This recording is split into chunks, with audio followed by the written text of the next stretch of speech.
question qui a été posée, c'était de savoir de quel type d'hommes politiques on parle. Est-ce qu'on parle nécessairement des hommes politiques qui sont au gouvernement? Il faut savoir que dans ce pays, les hommes politiques qui sont à l'échelon fédéral, attendez monsieur, attendez, qui sont à l'échelon fédéral n'ont pas les moyens de résoudre tous les problèmes à tous les niveaux. C'est pour ça qu'il y a un échelonnement des niveaux de pouvoir. Donc, il y en a qui ont un pouvoir au niveau fédéral, ce n'est pas les mêmes qui ont un pouvoir au niveau régional, et ce n'est pas les mêmes qui ont un pouvoir au niveau local. Et donc, la question est de savoir, est-ce qu'il faut nécessairement laisser une catégorie ou bien tous ensemble? C'est la question qui est posée. Un peu partout. Vous ne trouvez pas que pour le petit pays où on vit, il y a un petit peu trop de décideurs de ce qu'il faudrait faire et comment diriger le pays? On a un roi, on a une reine, on a des ministres, ça fait un peu beaucoup de monde, quoi. Dans les autres pays, ils s'en sortent aussi bien, avec un petit peu moins de gens qui dirigent. C'est bien, madame. C'est bien.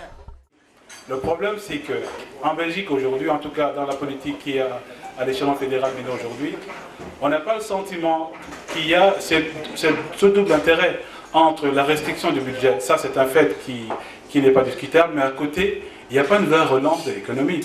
C'est-à-dire que les entreprises continuent à être écrasées par les taxes, et ce qui fait que, aujourd'hui, si vous voyez le nombre de PME qui sont en faillite, c'est impressionnant, c'est un niveau record.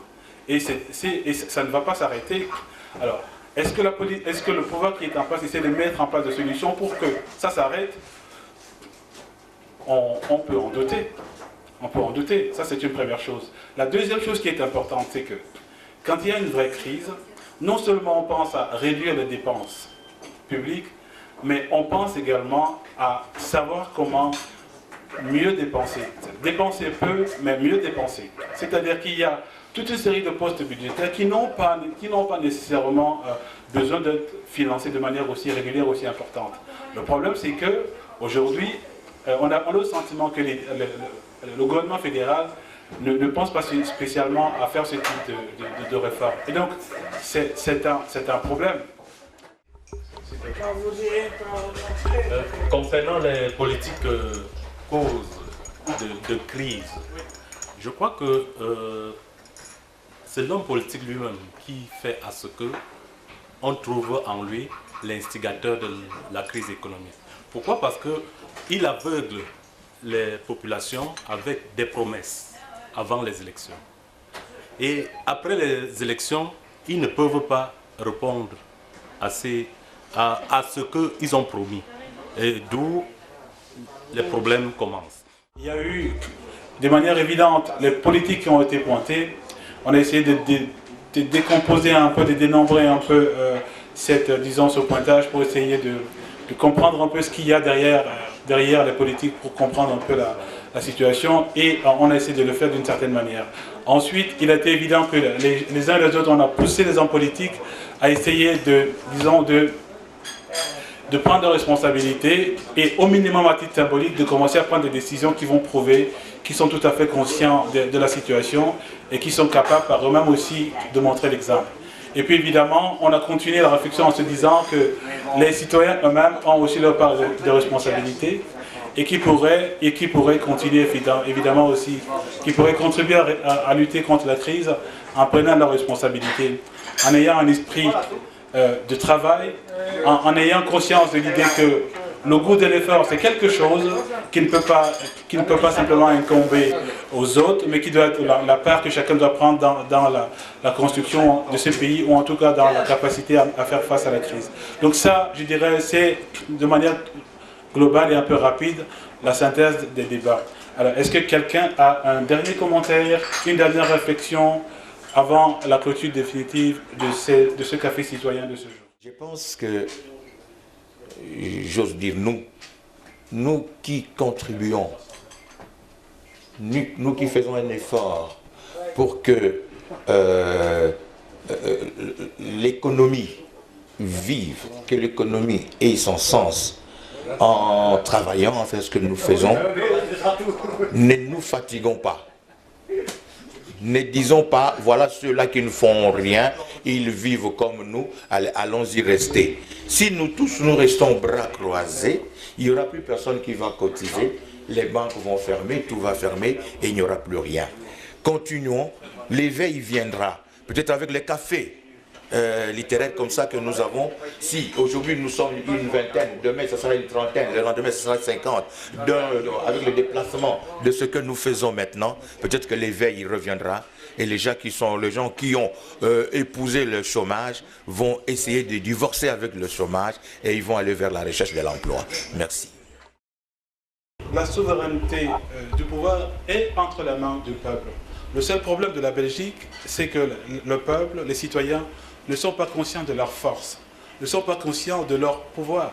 Et donc, ils ont tendance à renoncer à ce pouvoir et à le laisser entre les mains des hommes politiques.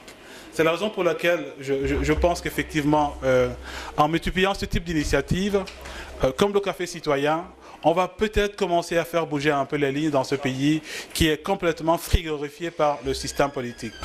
Alors, je voudrais terminer en disant que, et ça c'est une information, le Café Citoyen de Charleroi a été reconnu comme faisant partie du réseau des cafés citoyens français qu'on appelle la Nouvelle Arcadie.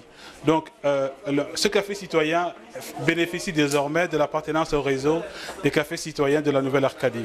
Donc, l'Arcadie de Charleroi est devenue en tant que tel, en elle-même aussi, un café citoyen qui est repris parmi le réseau de tous les cafés citoyens de l'Europe. Il y en a à peu près une cinquantaine. Et donc, je suis très fier de dire que ce café citoyen, malgré, si vous voulez, les débuts toujours un peu laborieux, a commencé à faire sa place au sein du réseau des cafés citoyens. Une autre information qui a tout à fait son importance, jusqu'ici, ce café a été organisé à l'initiative du collectif Charleroi Diversité et en partenariat avec une ASBL qui s'appelle Antouac, évidemment avec la taverne Sainte-Barbe. Je pense que c'est un partenariat qui a jusqu'ici fonctionné, mais qui aujourd'hui mérite une profonde réflexion. Et donc, vous serez informés évidemment pour la suite qui sera donnée au prochain Café Citoyen, notamment au niveau de la thématique et probablement aussi au niveau de la date. Je vous remercie beaucoup d'être venus et j'espère qu'on vous retrouvera là très prochainement. Merci beaucoup.